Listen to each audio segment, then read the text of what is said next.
Yes, I think that today was a critical moment in the plans for the Gibraltar National Theatre. It was important that the plans should have outline planning permission. This gives a lot of credibility to the project. Remember that it served as a trigger for the National Theatre Foundation, now building upon the fact that it has outline planning to go forward with its fundraising activities. It also allowed more detailed planning now to begin. So I think it's very important, very exciting for the thousands of people out there in the community who enjoy theatre and who actually do perform. Let me ask you about the construction works first, because not the entire building will be demolished, but parts of it will be going. Yes, the plan is to keep the main street facade, the character of the John Mackintosh Hall, maybe tweak it a little bit to bring it forward, to draw people in. The courtyard is staying and actually being enlarged, and the part that's going to go essentially is what is currently the theatre, and the patio area behind, to be replaced by a larger auditorium of anything between 900 and 1,000 seats in 2 or 3 tiers. The detailed planning, as I say, is going ahead now.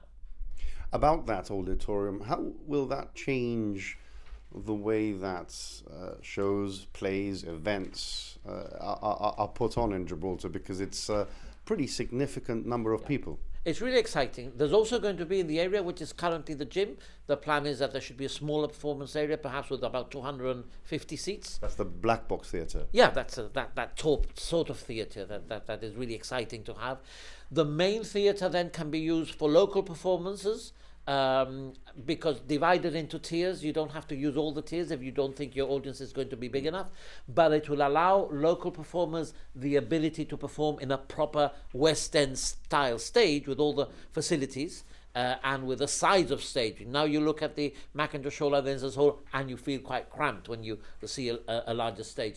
It will also allow visits from professional performers outside Gibraltar to come with all their paraphernalia and put on the performances here, which I think will enrich the community more, and there'll be ability for workshops for local performers from travelling shows and so on. And there'll be the facilities for egaming, which is also very big, conference facilities and so on. It completely changes the dynamic, and it becomes very financially viable, because if you can sell 1,000 seats, and some performances certainly will, that clearly will generate the kind of income we need to develop the performing arts industry further in Gibraltar. When will works actually start? Well, fundraising is now being triggered off. We've already, thanks to a very generous donation by Mr. Kishin Alwani and his foundation,